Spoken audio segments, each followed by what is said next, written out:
Hello and welcome everyone. Today we are going to be talking about transcriptional regulatory mechanisms in bacteria. Because if you are a bacterium, you do not want to be expressing your genes, all of them, at every moment of every given day at the same time, right? Sometimes you're going to want to express one gene, and other times you're going to want to express others.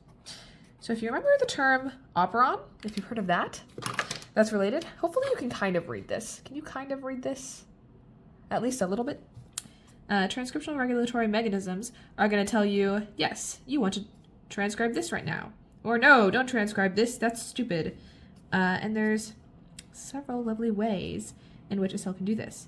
So for example, if in our classic lac operon, which we will discuss today, fear not, in that example, if you have lactose around, you might want to make lactase.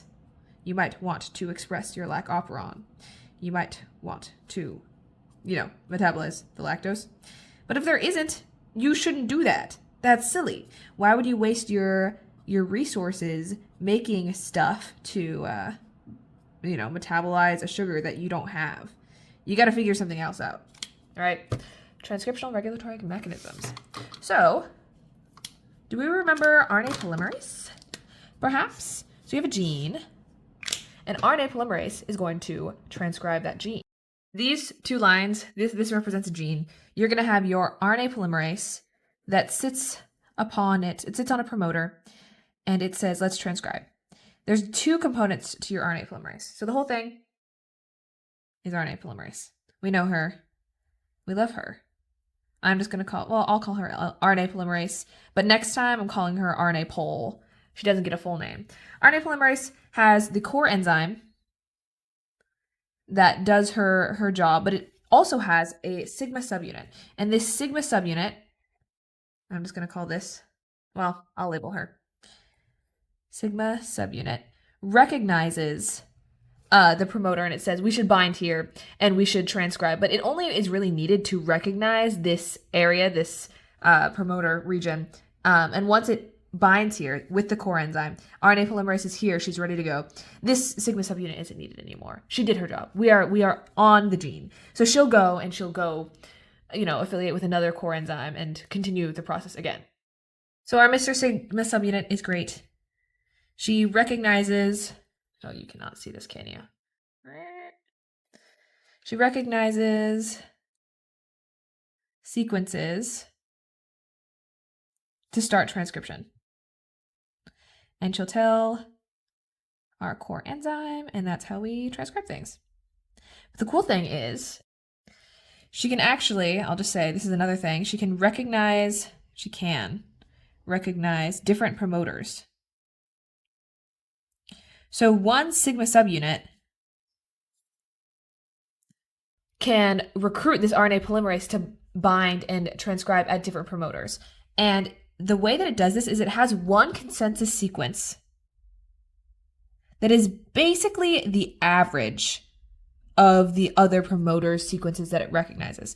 I wouldn't really call it an average. Well, I would. I just did. But I don't think that's proper. I don't think that's technically correct because it's an average of letters. Basically, it has this sequence, this consensus sequence that is similar to a bunch of other sequences and other promoters to where it's essentially the average of this list of different promoters sequences. So if you have 6 different promoter sequences, they're all similar in a way where if they were to overlap and you were to take the most common letter from each of the 6 overlapping sequences, it would look similar to this consensus sequence. And that's how it finds different promoters, is that they're all somehow affiliated with this consensus sequence. So this sequence helps it find different promoters it will bind to and recruit this core enzyme to make our RNA polymerase. Okay, so now that we understand this basic of how we express with RNA polymerase, how does this work? So through its single consensus sequence, it can recognize several promoters. So each bacterium can contain several sigma subunits, all of which have different functions. So a single bacterium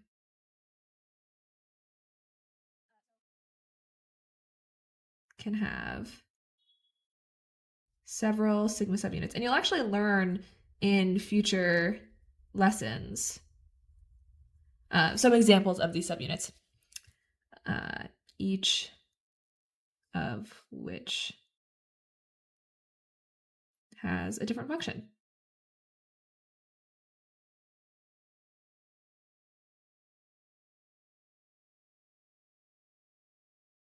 So that's very interesting. So something that we'll learn about is there's one sigma factor that bacteria use for heat shock response and a different sigma factor that they will use for nitrogen fixation. So pretty cool.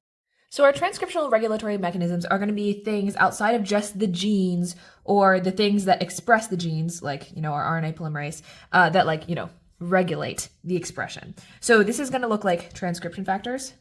I'm just going to call them TFs. And they bind physically to DNA. So a lot of this lecture will be similar to what you may have learned in Gen Bio about operons and stuff, which hopefully is good. And something you might have learned in Gen Bio is, if I can draw this, it's not perfect, okay? We have our DNA, right? It looks something like this. Okay, not perfect, it's okay. It's connected. And we have our major and minor grooves, right? So whereas this is our minor groove, this would be our major groove. Right? Does that check out? So transcription factors often are dimers, and they'll bind to the major groove here. So we have our major groove. Here would be the minor groove, and then there's another major groove, and then that's like our other piece of the dimer. So they're physically bound to the DNA. I'm going to try to have our physical understanding. This is not a great drawing of the DNA, okay? I admit that. But if we have our 3D representation, it's going to look something like that, right? Okay. So this is what a transcription factor could look like. This part of the physical thing is the regulatory domain, where things happen, the protein is active, something is going on, whereas the part binding to the DNA is going to be the binding domain. So this job is just to attach to the DNA, whereas the regulatory domain is going to have the transcription factor function that it's a transcription factor for. So yes, they often act as dimers. This one is a dimer. Honestly, this information is not that important, but I think it's interesting to understand the physical goings on. So if you have a promoter, it could bind physically to a cis-regulatory element in a promoter. Or we'll learn about if this transcription factor is a repressor, it can bind to an operator region, and we'll see that right now. So we're going to look at a couple different systems here. Two different ways you see repressors work. So we're in the DNA. I'm going to represent the DNA with a line. This is a very simplified understanding of how a repressor works. So you have a gene. This is your gene. You have a promoter region in that gene. What's the purpose of a promoter? It is before a gene and it recruits RNA polymerase. So we have RNA polymerase. I'm going to call her RNAP. In fact, she would have been recruited by our sigma subunit.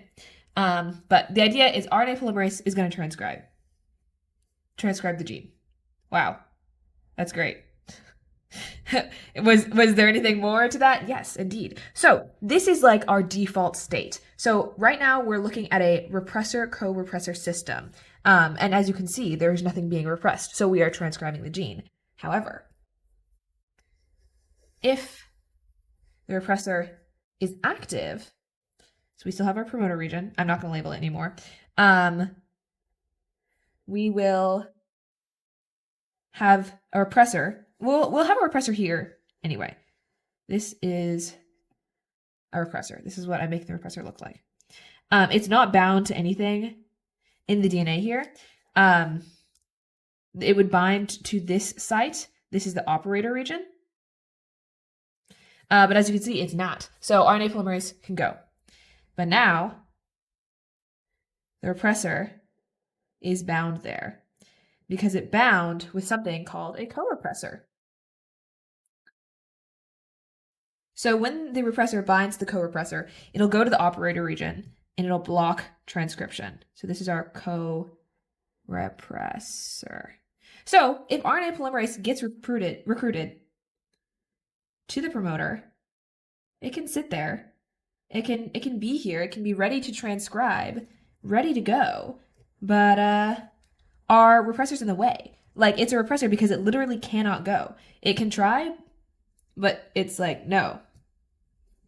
It can't. How's it gonna go transcribe this gene? So it's blocked. So this is system 1. This is our repressor co-repressor system. When this repressor binds to a co-repressor, that's when it's gonna go to its operator and block transcription. So repressor / co-repressor. But you can also have repressors act in kind of the opposite way, where instead of when they bind to the co-repressor, they go to the operator, sometimes they can bind to something else and leave. So that's our second system. What is it called? To be determined. Well, not to be determined, like by science, just until I tell you. I know what it is. So in this system, we have RNA polymerase already by default blocked. So she'll be in our promoter region, but our repressor will be in the operator region. So it says, nope, you cannot be transcribed. So RNA polymerase, and this is our repressor. So she's sitting there by default. So this is like our default version. This is our default version. And then something can happen. So you can have the presence of this co-repressor. It'll bind to the repressor and then we'll block transcription. Meanwhile here, by default, we cannot transcribe, blocked. But in an alternative system, we can have RNA polymerase still. She's not being acted upon directly. And then what we can have is an inducer. And the inducer, when it binds to the repressor, will make it leave. So I'm going to put this in a different color. So this is the inducer. So it'll like physically leave this operator region. And then, okay, well, imagine it's gone. Imagine it's pushed away. And then RNA polymerase, maybe it's gone backwards. It hasn't floated up, but instead behind. This arrow is going back. Can you imagine? Can you imagine that? This RNA polymerase is free to transcribe. So this is an induced repressor. The repressor is induced to leave. So this is a repressor-inducer system. Repressor-inducer system. Okay, so those are our 2 cases that we see with repressors. That's it. So overall, the purpose of a repressor is to block transcription of downstream genes. I'm just going to say they block transcription. Obviously, it's downstream because the operator is always going to be before the gene. And if it is present, whether it has been bound with a co-repressor and is sitting there, or it's an inducible repressor that's always just sitting there, it will block RNA polymerase from transcription. Also, it might be helpful to think of these in like specific examples. So an actual real-life example of this is our co-repressor system is arginine biosynthesis enzymes. They will decrease in production when arginine is present, because why would you need to be doing biosynthesis of arginine if you already have it?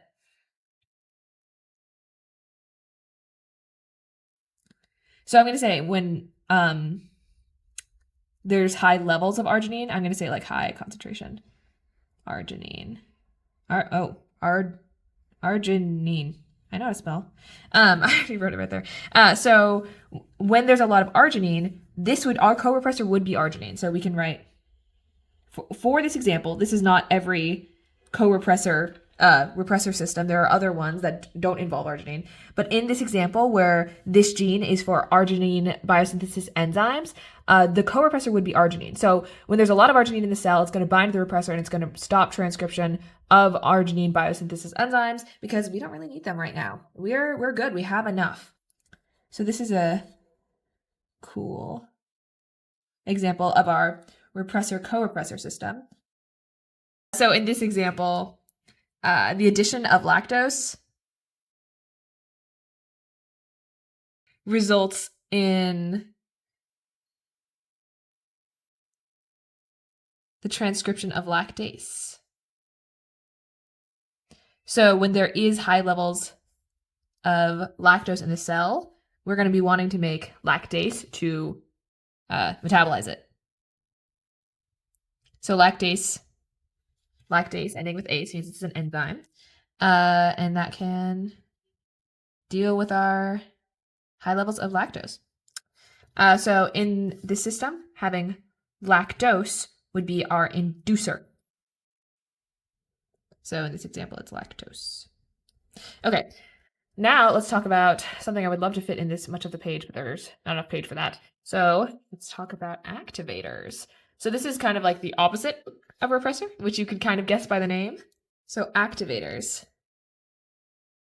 So we didn't see any activators in the last system, and that's because not every gene needs an activator, but some genes have much low expression. You don't need to express them all the time, and they need an activator to be transcribed.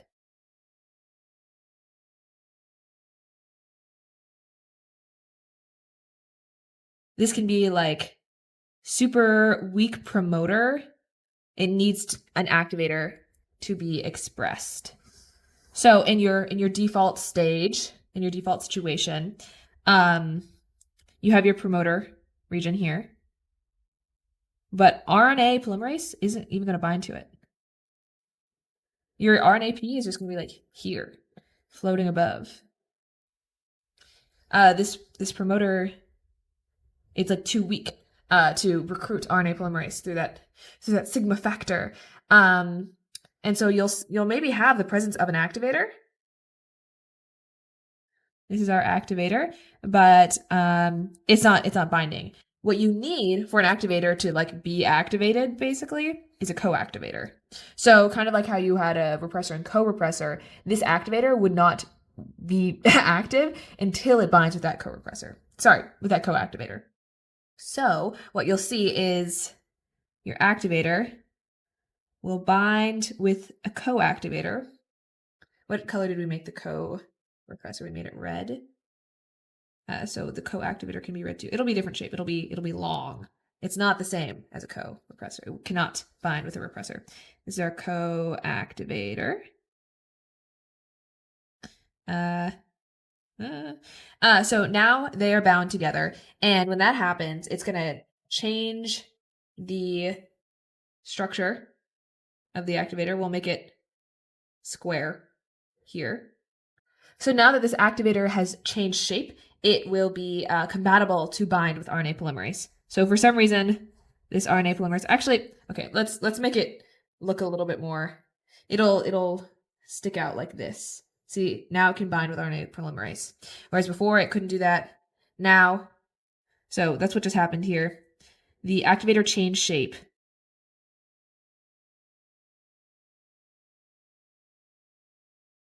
And that allowed it to bind with RNA polymerase,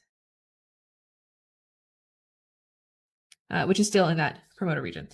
So now we can see transcription. So before there wasn't even like anything blocking RNA polymerase. It just wasn't going to the promoter. Now that the co-activator is there with the activator, which changed shape, that'll bring the RNA polymerase to the promoter so it can transcribe this gene. So if we want to see another example of this, we could have a co-activator being maltose, initiating the transcription of our maltose genes. So in this example, the activator is just called a maltose activator protein.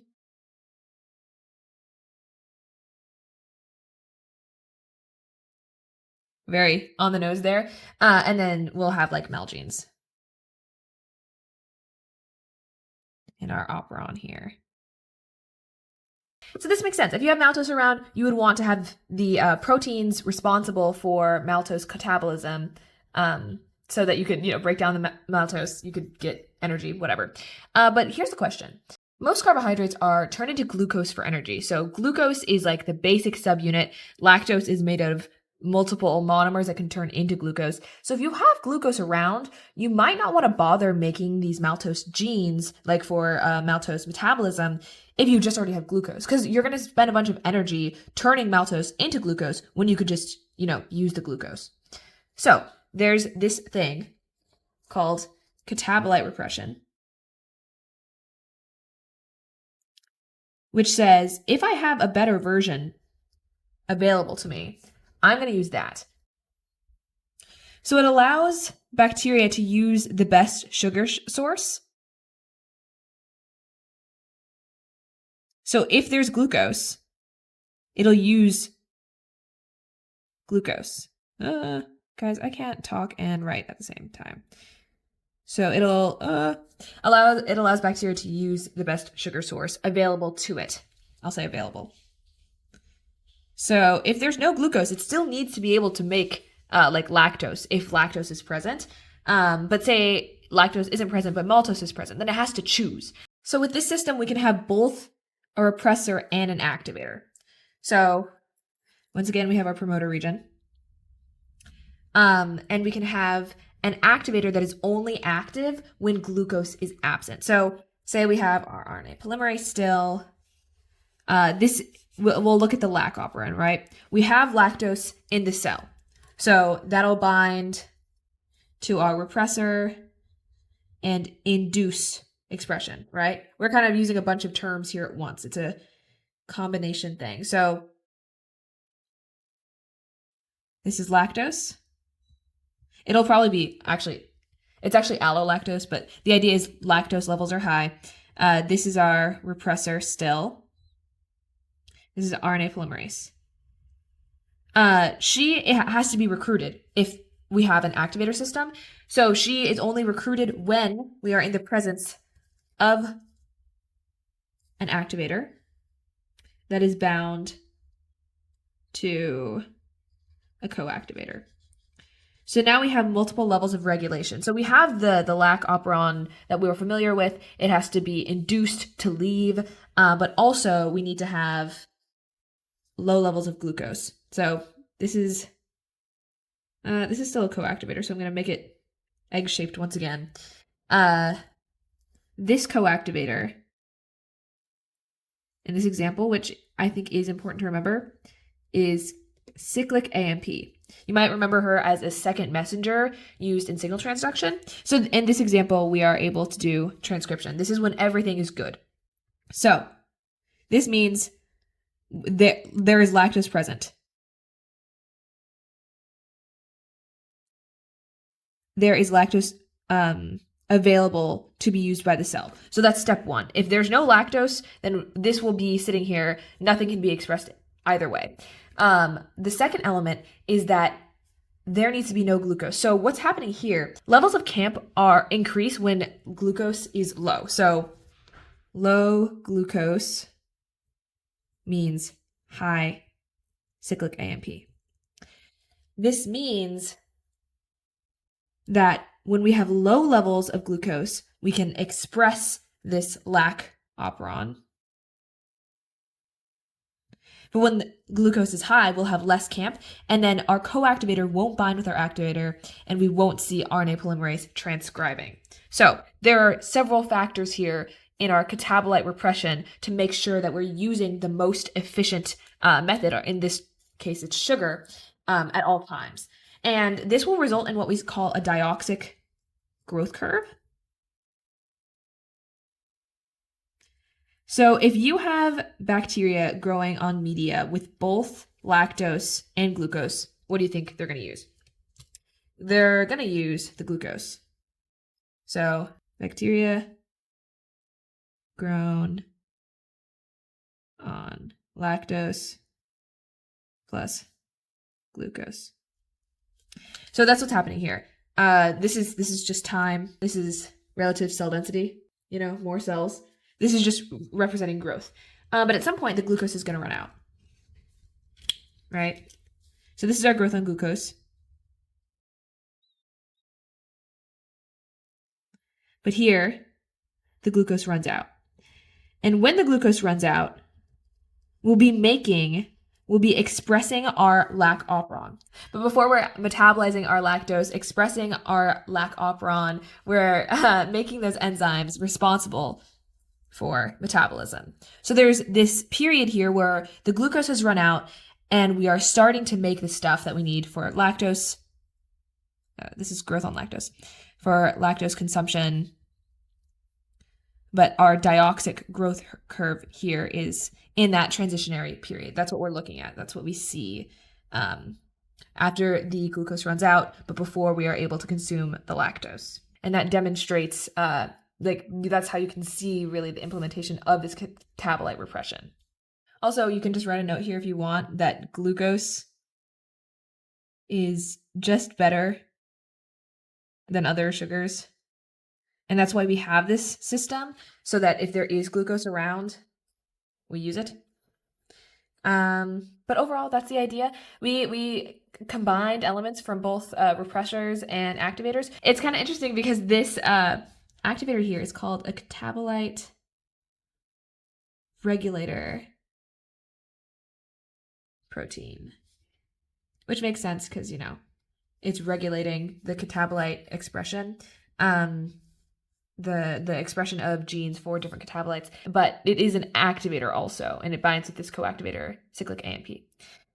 Okay, let's review.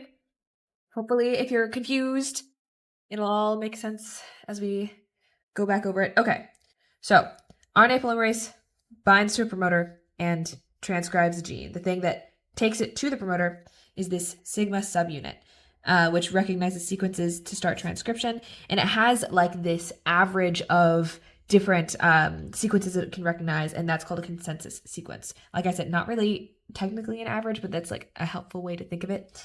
So it can recognize different promoters. So one sigma subunit can recognize a bunch of different things in, like, for example, stress response. And a single bacterium can have several sigma subunits with different functions. So this sigma subunit will say, hello, come bind to the promoter and induce transcription. But we can be interfered by repressors. This is a transcription factor, which bind to DNA. We just did a little review here. They often act as dimers. There's a binding and regulatory domain, and they bind to the major groove. I don't know how significant all of that is, but it is interesting to depict this like as a physical like representation, whereas here just a line. But repressors block transcription. That's their job. In the repressor co-repressor system, the default is we see expression. It's going great. But you can bind your repressor with a co-repressor like arginine, and that will block RNA polymerase activity. So it will not be transcribed. And our example that we gave was arginine binding to our co-repressor, and that will say we don't need to make any more arginine biosynthesis enzymes. We don't need more arginine. But also we could see something like, okay, there's something around that we need to make a gene for, or we need to express a gene for, we need to make a protein for, like lactase. So this would be our lac genes in this example. So when lactose is around, or allolactose, it will be our inducer. It will induce transcription of our lacteins in this example. This is our inducible operon. We can highlight co-repressor, inducer. That was a really bad line. But you get the idea. So this can say do or do not transcribe, but if our promoter is really weak, RNA polymerase won't even bind to it. So we'll need an activator. So this is pretty simple. An activator will exist, and when it binds to a co-activator, it will change shape. It will recruit RNA polymerase, and that will initiate transcription. So some genes need an activator to be transcribed. I don't think a weak promoter is the only example of this, but for some reason, some genes need an activator to be transcribed. So also it's possible that it will just increase. So our co-activator that binds to our activator to cause that change of shape in this example is maltose, and it will initiate transcription of mal genes. Because if there isn't maltose around, we might want to, make lac genes for lactose transcription, lactose metabolism. So we're only going to want to activate transcription in the presence of maltose. So when you see an example like this, our catabolite repression system is where RNA polymerase will only transcribe if it is recruited by the catabolite repressor protein, which acts as an activator. And so then it only acts when it is activated by its co-activator. That was a lot.